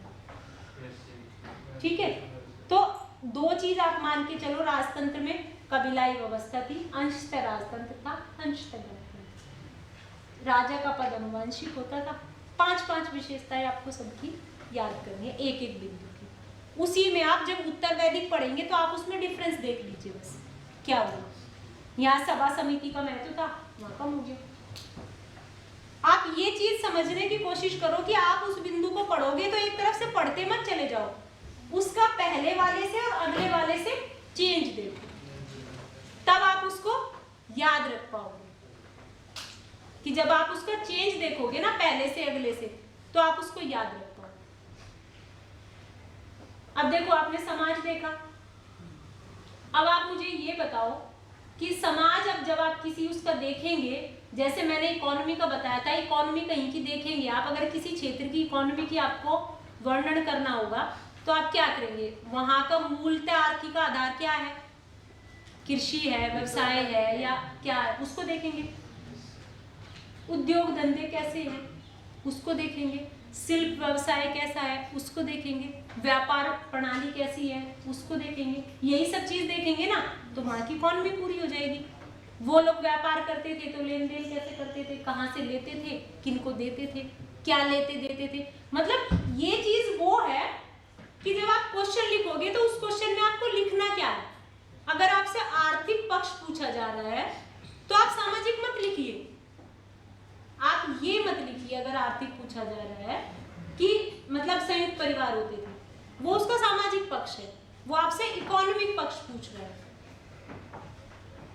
तो आपको इकोनॉमी के बिंदु पे ही लिखना है। मैम कहीं ना कहीं जो परिवार मतलब जैसी फैमिली होती है, न्यूक्लियर है, जॉइंट है, उसका इफेक्ट भी तो इकोनॉमी पे पड़ता है। नहीं, हाँ वो इफेक्ट पड़ता है, लेकिन आप उसको वो इतना टाइम ही नहीं देगा आपको कि आपको ऐसा लिखना पड़े। आपको तो 200 शब्द लिखने हैं, मुश्किल से 20 लाइनें, तो आप तो उसमें उस बिंदु को ही डिस्कस करने की कोशिश करिएगा। नहीं तो पता है क्या होता है कि जब हम क्वेश्चन की बहुत ज्यादा प्रैक्टिस नहीं करते तो हम क्वेश्चन शुरू करते हैं, जहां क्वेश्चन का आंसर देना होता है वहां स्पेस खत्म हो जाता है। लिख सकते हैं बशर्ते आप सारे क्वेश्चन पूरे कर लो। और पता है इस चीज का एक और इम्पैक्ट है, वो आपको पेज 4 देते हैं जिससे कि आपका पेपर छूटे। 4 पेज खाली देते हैं जिससे आपका पेपर छूटे। साइकोलॉजिकली खेल चलता है। मैं बताऊं आप क्या करेंगे, आप लिखना शुरू करेंगे। सबसे पहले आप कौन सा क्वेश्चन उठाएंगे जो आपको बहुत अच्छा आना होता है। अब उस क्वेश्चन पे आपने जितनी किताबें पढ़ी होंगी आप सब लिख देंगे। वो क्या पूछ रहा है उसको तो भूल जाएंगे, आपको क्या आता है हम लोग वो लिखने बैठ जाते हैं। होता है ना, एक बिंदु होता है उसको भी लिखना शुरू कर देते हैं। अच्छा ऐसा ऐसे हुआ था, ऐसे हुआ था, वहां से ये हुआ था। मेन चीज हमें क्या है, उसने पूछा, बस उतना ही लिख देना है और आ जाना, पूरा नहीं लिखना। आप ये मान के चलना, मैं बताऊं कि पिछले वाले पेपर में भी, फर्स्ट पेपर में मेरे 2 क्वेश्चन छूटे सिर्फ इसी वजह से कि टाइम मैनेजमेंट। उसके बाद आपको क्या करना है कि आपको सारे क्वेश्चन अटेम्प्ट करने हैं, और अटेम्प्ट करने का मतलब ये नहीं कि कुछ भी लिखते चले जाए, जो पूछा उसको। आपका टाइम डिविडेंड इतना होना चाहिए कि पहला क्वेश्चन 10 मिनट में हो गया, ठीक है, 15 भी लग गए तो भी ठीक है। ये नहीं है कि आप 20 क्वेश्चन में से आधे घंटे एक क्वेश्चन पे लगा देंगे तो और बाकी के आधे घंटे में 4 क्वेश्चन करेंगे। और ये भी मान के चलना, पहले क्या होता था ऑप्शनल में भी, ऑप्शनल की बात बताऊं तो, कि कम क्वेश्चन पूछे जाते थे तो हम एरिया डिसाइड कर लेते थे कि इस एरिया को पढ़ लो, इसमें से मिल जाएगा। लेकिन आजकल क्वेश्चन की वैरायटी इतनी है, वो ए बी सी करके पूछते हैं। एक एरिया से ए पूछेंगे, एक टॉपिक से बी पूछेंगे, एक टॉपिक से सी पूछेंगे। अब वो क्वेश्चन अटेम्प्ट करो जिसको आपके तीनों आते हैं। तो मतलब क्या है, टॉपिक भी आपको स्किप नहीं करना। लेकिन मान लो एक ही टॉपिक है, मैं फिर अपने मुद्दे पे आती हूँ, आपको वैदिक का ही नोट्स लिखना है तो उसके लिए 25 पेज मत लिखिए। आप वैदिक के लिए सिर्फ 25 बातें याद कीजिए। इकोनॉमी पूछे तो ये 5 बात, आर्थिकी पूछे तो ये 10 बात, समाज पूछे तो ये बात, धर्म पूछे तो ये बात। समझ रहे हैं ना उस चीज को, कि जिसको अगर आज 2 पेपर है ना जीएस की, तो कल भी 2 पेपर है, और शाम को जो जितना टाइम मिलेगा ना, तो उसमें ये नहीं पता लगेगा कि वैदिक पढ़ूं तो कि जलमंडल पढ़ूं कि जलवायु विज्ञान पढ़ूं कि सोसाइटी पढ़ूं। मैम हमें अगर एक अच्छा आंसर लिखना तो हम अपना माइंडसेट कैसे करेंगे? मतलब अच्छा आंसर लिखने का, अच्छा आंसर अपना माइंडसेट कैसे? अच्छा आंसर लिखने के लिए रिव्यू बोल रहे हो। अच्छा आंसर लिखने के लिए प्रैक्टिस करो। नहीं मैं माइंडसेट कैसे करें कि वो पॉजिटिव वे में जा रहा है, नेगेटिव वे में जा रहा है या न्यूट्रल है? क्वेश्चन जो पूछा है, देखो सामान्यतः क्या होता है, वो एक क्वेश्चन एक कोई भी स्टेटमेंट लिख के देते हैं कि ऐसा था, स्पष्ट कर। अगर वो लिख के देते हैं कि अशोक का धर्म जो था उसकी विदेश नीति के लिए या साम्राज्य के पतन के लिए उत्तरदायी था, ठीक है। अगर उनको इस बात में आप सोचेंगे कि मैं क्या लिखूं, ये बात तो सबको पता है कि पतन हुआ, अशोक का धर्म था। अब अगर उसको यही बात आपसे पूछनी होती कि अशोक का पतन उसके साम्राज्य के लिए उत्तरदायी था, तो वो क्वेश्चन ही क्यों बनाते?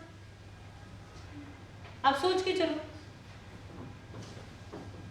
मतलब बात क्या है कि वो आपसे वो पूछना चाहते हैं जो उसमें नहीं लिखा है। पतन के लिए उत्तरदायी था, लेकिन 100% अशोक का ही धर्म तो पतन के लिए उत्तरदायी नहीं था। आपको वो एस्पेक्ट लिखना है। नहीं मैम, जैसे सरकार के बारे में पूछ लिया और वो सरकार उसके बारे में पूछना, ऐसा तो नहीं पूछते कि सरकार के बारे में बताओ। नहीं, देखो ये क्वेश्चन नहीं पूछते। ऐसा क्वेश्चन वो एग्जाम सेट आयोग जो है कभी भी ऐसे कंट्रोवर्शियल क्वेश्चन नहीं पूछते। मैम अगर जैसे एक क्वेश्चन है उसका सबने आंसर अपने हिसाब से लिखा होता है, कि जैसे किसी भी चीज़ की इकोनॉमी बतानी है, अभी जैसे वैदिक पीरियड पढ़ रहे हैं, उसमें इकोनॉमी पे क्वेश्चन आ गया तो सब वही बता रहे हैं, वही पॉइंट्स बता रहे हैं, वही डिस्कशन हो रहा है, क्योंकि सबने बुक्स भी स्टैंडर्ड बुक वही पढ़ी है। बट फिर किस बेसिस पे वो मार्क्स डिस्ट्रीब्यूशन किस बेसिस पे करते हैं? आपने क्वेश्चन का आंसर किस रूप में किया है? यही मतलब उनके क्वेश्चन तो आपने भी वही पढ़ा है, लेकिन क्वेश्चन का आंसर आपने किस रूप में लिखा है। मान लो एक क्वेश्चन में 3 बिंदु पूछे हैं और आप एक बिंदु का आंसर लिख के छोड़ देते हैं, तो 2 बिंदु के मार्क्स आपको कैसे मिलेंगे? जो मेरा अपना मानना है कि 2 बिंदु के मार्क्स तो मिलेंगे ही ना, कि जितने पॉइंट उन्होंने उसमें पूछे हैं उतने पॉइंट आपने एलैबोरेट किए कि नहीं। और दूसरी चीज वही बात की, जैसे मैंने अभी ये डिस्कस किया कि अशोक का धर्म उसके लिए उत्तरदायी था कि नहीं था। निसंदेह, मतलब इस बात से नकार तो नहीं सकते कि अशोक का धर्म उत्तरदायी नहीं था, लेकिन इस बात के लिए हम बिल्कुल सहमत नहीं कि अशोक अशोक का धर्म पूर्णतः उत्तरदायी था, उसके लिए तो अन्य कारण भी थे, इकोनॉमी भी थी, उस समय के अयोग्य उत्तराधिकारी भी थे। केवल अशोक के धर्म को और किसी भी संस्कृति का या किसी भी चीज का उत्थान पतन के लिए कभी भी कोई एक कारण उत्तरदायी नहीं है। आपको अपनी कलम से ना गलत चीजें सपोर्ट नहीं करनी, किसी भी चीज को ना पूर्णतः नकारना है ना पूर्णतः स्वीकारना, पॉजिटिव पक्ष उसका लिखना कि इसका पॉजिटिव पक्ष क्या है। अब देखो एक क्वेश्चन आता है, डलहौजी ने भारत का आधुनिकीकरण किया, ठीक है। अब कैसे आप नकार देंगे कि उसने ट्रेन नहीं बनाई, उसने रेलगाड़ी नहीं चलाई, तो आप क्या लिखेंगे लेकिन इसमें कि ट्रेड बढ़ाने के हाँ कि डलहौजी के समय ये काम किए गए, लेकिन हमें इस बात को ध्यान में रखना चाहिए कि ये समय जो था उपनिवेशवाद के विस्तार का काल था। इस समय जो उनकी जरूरत थी वो ये थी, उनका मुख्य उद्देश्य भारत का आधुनिकीकरण करना नहीं था, वो अपने आर्थिक संरचना को सुधारना, अपने ट्रेड को बढ़ाना। लेकिन आपने इस बात को तो मना नहीं किया ना कि उन्होंने आधुनिकीकरण नहीं किया या वो आधुनिकीकरण हो गया, उस चीज से हमें लाभ मिल गया। जिस ट्रेन को उन्होंने आपके अपने ट्रेड को बढ़ाने के लिए बिछाया था, उस ट्रेन से राष्ट्रवाद को बढ़ने में सहयोग मिला तो उसी ट्रेन से ना। तो आप ये तो नहीं कहेंगे एक शब्द में कि भाई नहीं डलहौजी ने यहाँ कोई ट्रेन नहीं बिछाई। तो आप क्या है उसके उद्देश्य को क्लैरिफाई करेंगे कि ट्रेन तो बिछाई, लेकिन उस समय उनका प्राथमिक उद्देश्य ये था न कि भारत का आधुनिकीकरण। तो आपको किसी भी चीज के ना तो आर्गुमेंट में फंसना है न ये करना है, आपको अपने क्वेश्चन की गुणवत्ता को देखना है कि हमारा क्वेश्चन सही कैसे है। अगर सीधा सीधा उसको यही पूछना हो कि डलहौजी ने भारत का आधुनिकीकरण किया, तो वो आपसे क्वेश्चन ही क्यों पूछे। मतलब वो भी ये जानना चाह रहा है ना कि इस बात में कोई इशू है, आप हमें वो बात बताइए, क्या आप उस बात को जानते हैं कि इस बात में इशू क्या है कि डलहौजी ने भारत का आधुनिकीकरण किया, इसमें पूछने वाली बात क्या है। आप सोचो कि अगर पूछने वाली नहीं है तो कुछ भी नहीं है, पूछने वाली है तो आपको पता है कि भाई उसने इस उद्देश्य से यहाँ काम किया था। वो लोग अपने ट्रेड को करना चाहते थे, अपना कच्चा माल लेना चाहते थे, तैयार माल बेचना चाहते थे, अपनी कॉस्टिंग को कम करना चाहते थे। इस समय जो था उनके उपनिवेशवाद का सेकंड चरण था, वो लोग ज्यादा क्षेत्र पे उनको कब्जा चाहिए था, ज्यादा क्षेत्र अपने अधिकार में चाहिए था। उसने इन उद्देश्यों से आधुनिकीकरण किया। तुम्हें पता कैसे चलेगा कि वो पूछना क्या चाह रहे हैं? जब पढ़ोगे उस टॉपिक को पढ़ोगे तो उस टॉपिक के जब जो भी किताब पढ़ोगे तो उसमें सारे मुद्दे दिए होते हैं भाई। जब आप टॉपिक पढ़ोगे तो उसके साथ उसके इशू भी दिए होते हैं। जब आप क्वेश्चन देखोगे तो उन क्वेश्चन के सॉल्व भी मिलेंगे आपको, ठीक है। जब आप टेक्स्ट बुक उठाओगे तो उसमें सॉल्व भी मिलेंगे। एक था आप बिपिन चंद्रा को पढ़ेंगे तो उसमें खुद लिखा है कि शुरू में जो था भारतीयों ने अंग्रेजों को प्रोत्साहन दिया, क्योंकि इस समय उनका व्यापार भारत के लिए लाभदायक था। वो भारत की सस्ती चीज, भारत से यहाँ से ज्यादा दामों पे चीजें खरीदते थे और भारतीयों को जो है किसानों को ज्यादा पैसा मिलता था। लेकिन जब वो चीज ज्यादा बढ़ गई, लेकिन अब आप कहें कि भारतीयों ने अंग्रेजों को प्रोत्साहन दिया, ऐसा तो हो ही नहीं सकता, लेकिन दिया। आप लोगों ने पढ़ा जहांगीर ने 400 का मनसब दिया था उसको, कितनी बड़ी पदवी दी थी 400 का मनसब देके अपने दरबार में। उनको कोई मेहमान आएगा तभी ना उसकी विदाई करोगे। वही बात है ना कि आपके लिए वो लाभदायक होगा। अभी देखो जब आप शुरू में क्या पढ़ते हैं कि आधुनिक भारत में भी वास्को डी गामा आता है तो उसको उपहार देते हैं, तब वो वापस जाते हैं, ठीक है। दूसरे व्यापारी तो विरोध करते हैं, लेकिन यहाँ के जो राजा होते हैं वो उसका स्वागत करते हैं। ये भी क्वेश्चन आता है प्री में, ये भी क्वेश्चन कौन से स्टेट का था, उसमें ये पूछा था कि वास्को डी गामा यहाँ आया तो वहाँ के राजा ने उसका स्वागत किया कि विरोध किया। अब सोचो जो राजा है उसने तो स्वागत किया, लेकिन जो ऑलरेडी व्यापारी हैं यहाँ अरब लोग, वो विरोध करेंगे कि स्वागत करेंगे? विरोध करेंगे, क्योंकि आपका कोई भी कंपटीटर आएगा तो आप तो विरोध करेंगे। सोचो एक सीट हो, उस पर इंटरव्यू देने आप आए हो अकेले, और पास में कोई दूसरा आ जाए तो आपको अच्छा लगेगा कि बुरा लगेगा? जाहिर सी बात है ये लगेगा कि पता नहीं भाई दोनों में से सिलेक्शन किसका होगा। ठीक, तो आपने वैदिक सभ्यता का क्या जान लिया आज? भौगोलिक पक्ष जाना, कितना विस्तार था, कबीलाई अर्थव्यवस्था थी, तो उस समय का राजतंत्र कैसा रहा होगा, राजनीतिक व्यवस्था उस समय का। बोलो मैम, जैसे आपने बताया कि कबीलाई व्यवस्था थी, पैस्टोरलिस्ट थे, तो वहाँ पे राजा होने का क्या मतलब है? क्योंकि राजा मतलब जो उनका हेड, जो उनमें सबसे शक्तिशाली, सरदार। मैम ऐसा भी होता था जिसके पास गाय अधिक होती थी ना मैम? वो बाद में बने, जब कबीले ज्यादा बन गए ना तब। मैं हिस्ट्री में क्वेश्चन है मेरा। जैसा आपने बताया 1750 से तक हमारी इंडस वैली सिविलाइजेशन रही, और उसके बाद आपने बताया 1500 से हमारा ये उत्तर वैदिक। तो ये जो 250 सालों का इतिहास जो बीच में है 1700 से 1500 तक का, इसमें क्या हुआ? साक्ष्य नहीं मिले, मुझे भी नहीं पता क्या हुआ।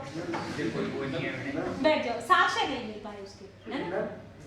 मैम कभी कभी क्या होता है कि जैसे जीएस पेपर 3 क्वेश्चन है, वो जीएस पेपर फर्स्ट टाइम पूछते हैं उसमें। हाँ, तो उस क्वेश्चन को जीएस पेपर 3 के अकॉर्डिंग सोल्व करें या GS paper first time according solve करें। जैसे निर्देश में मैंने क्वेश्चन पूछा था, इंडियन एजुकेशन सिस्टम पूछते हैं उसमें। ये क्वेश्चन देखें तो जीएस पेपर 3 का है, साइंस एंड टेक्नोलॉजी का, हाँ। लेकिन पूछता हो ज्योग्राफी कनेक्ट। तो क्वेश्चन ये है कि मैम उससे किस लेवल पे सोल्व देखो जिस सब्जेक्ट से रिलेटेड करके वो पूछ रहा है, बेस्ट वे ये है कि आप उसे उसी सब्जेक्ट के अकॉर्डिंग सॉल्व। तो मैम दोनों साइंस एंड टेक और ज्योग्राफी दोनों कनेक्ट करनी है उसमें। हाँ, तो आप उसको ज्योग्राफिकल व्यू से ही सॉल्व करें। और दूसरी चीज, अब आप मुझे ये बताओ वैदिक सभ्यता में क्या रह गया आपका?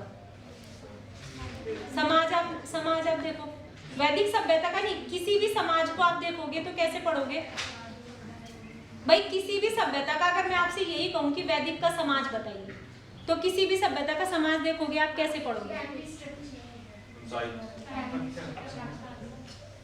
मैम एक चीज पूछ रही थी कि जैसे आर्यंस का इसमें बताया गया पूरा, तो आर्यंस अचानक से ये मतलब ये हाईलाइटेड हुए थे या फिर ये पहले से इनका कुछ बेस था इंडिया में? वही तो मैं कह रही हूँ कि विद्वानों में अलग अलग मत है। कोई कहते हैं भारत में थे, नहीं मतलब पहले से थे या फिर एकदम से ये हाईलाइट हो? नहीं नहीं, धीरे धीरे आए, क्रमिक रूप से आए, एकदम से नहीं आते, कबीलों के रूप में ही आते हैं। कुछ लोग एक बार आए, फिर बाद में दूसरा कबीला एक बार आया, क्रमिक आवर्जन का मिलता है। आपने ये भी देखा होगा कि सिंधु सभ्यता में एक पतन में एक मत होता है कि आर्यों ने आक्रमण किया, होता है ना? सिंधु सभ्यता के पतन का एक कारण माना जाता है कि आर्यों ने आक्रमण किया, मार्टिमर व्हीलर कहते हैं। तो लेकिन आज जाके जब इतिहासवेत्ता उस पर बात करते हैं तो इस मत को मना किया। उन्होंने कहा आर्यों ने आक्रमण नहीं किया, क्योंकि संघर्ष के साक्ष्य नहीं मिलते, ऐसे कोई युद्ध के, कोई बड़े जन समुदाय के ऐसे साक्ष्य नहीं मिलते, बल्कि आवर्जन के साक्ष्य मिलते हैं। मतलब आर्य बाहर से आए इसके साक्ष्य तो हैं, लेकिन आर्यों ने सिंधु सभ्यता के लोगों से संघर्ष किया, आक्रमण किया, इसके साक्ष्य नहीं। क्योंकि मैम ऐसे खेलते हैं नहीं, ऐसे नहीं, दोनों में टाइम पीरियड का बहुत डिफरेंस है ना। सिंधु सभ्यता 1750 में खत्म हो गई। मैम जब आर्य आए तो उन्होंने कोई इस वजह से वो नहीं करा युद्ध, क्योंकि मैम वो स्थिर थे, कबीले में रहते थे, कबीले में रहते उनके पास कुछ था ही नहीं युद्ध करने के लिए। ये भी मान सकते हैं, कोई लेके आए युद्ध तो वो खूब करते तो थे। वो कोई चीज जनजातीय समाज जो था, तो वही लेके आए थे। मेरा कहने का मतलब है कि सिंधु सभ्यता के लोगों ने से उन्होंने युद्ध नहीं किया, इसके साक्ष्य नहीं है कि उन्होंने सिंधु लोगों से युद्ध किया, इसके साक्ष्य नहीं है। युद्ध किया इसके तो बहुत साक्ष्य हैं। पर मैम उनके नाम भी तो अलग अलग है मैम, जैसे मैम कबीले का वो है राजा तो उसे सरदार बुलाया गया, हाँ। और गांव का है तो उसे मुखिया, हाँ, और जो जन का हो उसे राजा। तो उन्हें अलग अलग लेवल पे है उनके नाम। अलग अलग लेवल पे नाम। सबसे पहले कुल, सबसे पहले जैसे कुल है, कुल के मुखिया को कुलपति कह दिया उन्होंने, फिर कई सारे कुल मिलके ग्राम बना दिया, ग्राम के मुखिया को ग्रामणी कह दिया, फिर कई सारे गांव इकट्ठे हो गए, फिर विश्व बना दिया, विश्वपति कह दिया, फिर हेड जो था उनका वो जन कहला दिया। जन जो था कबीला ही होता था, पूरे कबीले को एक जन बोलते थे, तो उसको राजन कह दिया, गोपा गोपति, है ना? तो राजन के ही नाम थे गोपा गोपति। फिर राष्ट्र। राष्ट्र तो एक अवधारणा होगी, राष्ट्र का इस समय कोई उल्लेख नहीं है।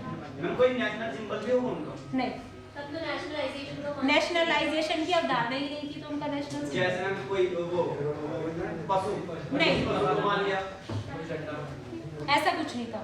उन्होंने शासन की इस तरह की अवधारणा पे कोई काम नहीं किया था कि कोई उन्होंने अपना राज्य चिन्ह बनाया हो। और एक चीज मानो कि एक बात और मान के चलो, जब आप समाज देखेंगे ना तो समाज में आप क्या देखेंगे?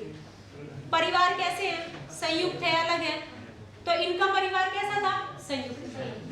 ठीक है, एकल परिवार नहीं थे, संयुक्त परिवार थे।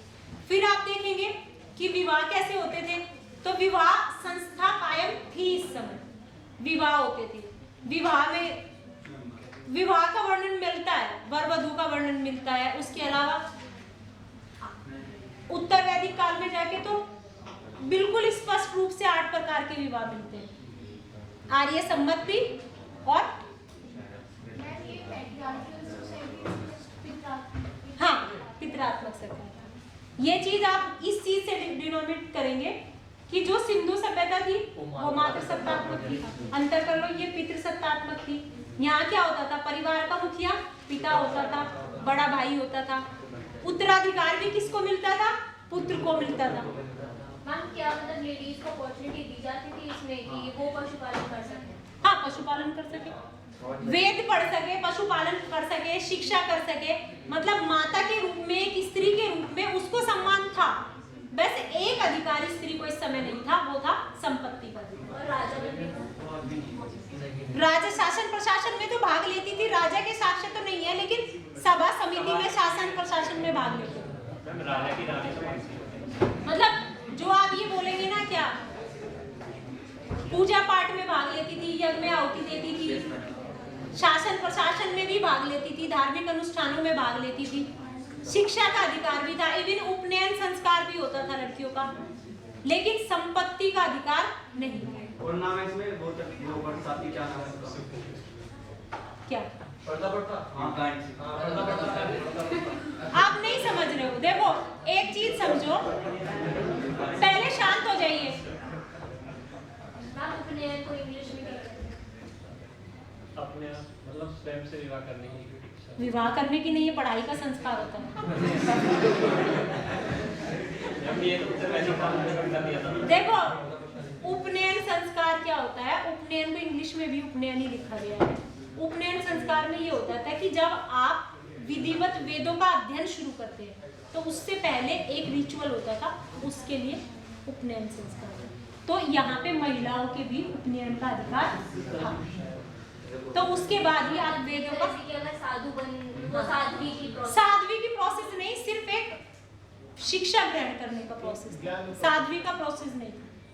मैम अगर किसी के पति का देहांत हो गया तो उसके छोटे भाई से शादी करवा ऐसा नहीं था, मैम इसमें लिखा ऐसा नहीं था। आपने उस चीज को सही से नहीं पढ़ा। पहले शांत होके मेरी बात सुनो, फिर क्वेश्चन करना। देखो 4 विशेषताएं देखना। देखो उसमें देख के मत पूछो, 4 विशेषताएं देखना। अगर आपको वाकई में सामाजिक इस समय की पृष्ठभूमि जाननी है, कबीलाई व्यवस्था थी, सरदार प्रमुख होता था, परिवारों के प्रमुख भी पिता होते थे। ठीक है, अब जब पितृसत्तात्मक समाज था, इसके लिए आप 2 उदाहरण दोगे। एक तो परिवार का प्रमुख पिता होता था, दूसरा उत्तराधिकार पुत्र के पास था। तो इन दोनों साक्ष्यों के आधार पर आप कहोगे कि पितृसत्तात्मक समाज था। आप अपने क्वेश्चन को समझने की कोशिश करो कि ऋग्वैदिक समाज पितृसत्तात्मक समाज था। कैसे स्पष्ट करोगे कि पुत्र का उत्तराधिकार था और पिता मुखिया होता था। ठीक है, मतलब क्या है कि स्त्री को उत्तराधिकार प्राप्त नहीं था। अब आप ये देखो, लेकिन ये नहीं कहोगे, अब आप चलोगे दूसरे पहलू पे कि भले ही पुत्र को उत्तराधिकार था, लेकिन स्त्रियों के या बच्चियों के जन्म को भी प्रोत्साहन दिया गया। ऐसा नहीं था कि बच्चियों को मार दिया जाता हो या ये हो, या स्त्रियों का सम्मान नहीं हो। एक माता के रूप में, एक बहन के रूप में, एक पत्नी के रूप में स्त्रियों को सम्मान था। ऋग्वेद में पत्नी को जायदे स्तंभ कहा गया है, मतलब पत्नी ही घर है, मतलब घर ही मतलब पत्नी पत्नी से ही घर है। हाँ पत्नी से घर है। जायदे स्तंभ बोलेंगे, लेकिन मतलब घर का जो स्तंभ है वो पत्नी है। लेकिन मैम ठीक है।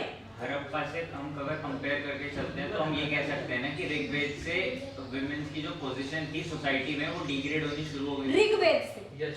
ऋग्वेद में अच्छी थी महिलाएं जो थी, धार्मिक अनुष्ठान है, यज्ञ है, आहुति है, स्तुति है, वेदों का पठन पाठन है, सब कर रही है। सती प्रथा। लेकिन आप अब कैसे करोगे?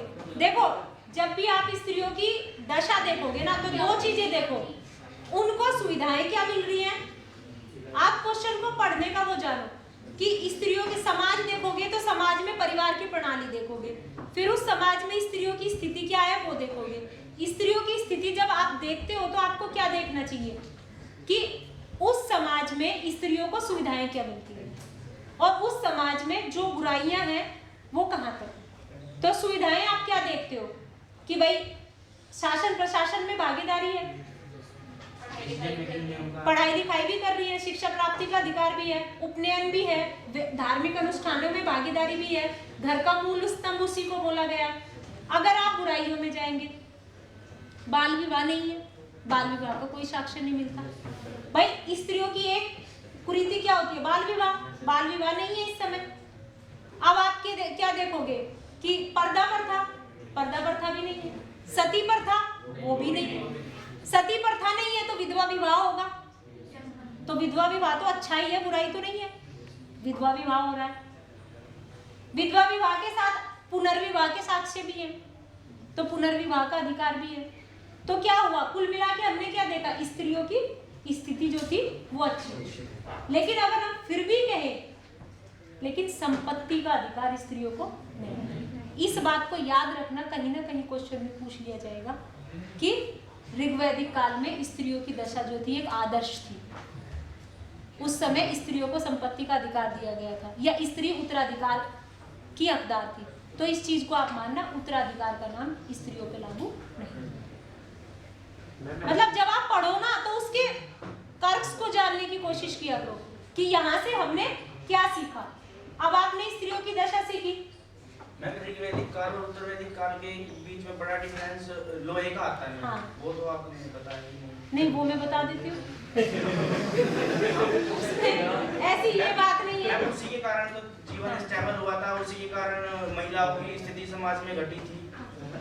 मैम उसने एक बहुत बड़ा रोल प्ले किया था कि जब लोहा आ गया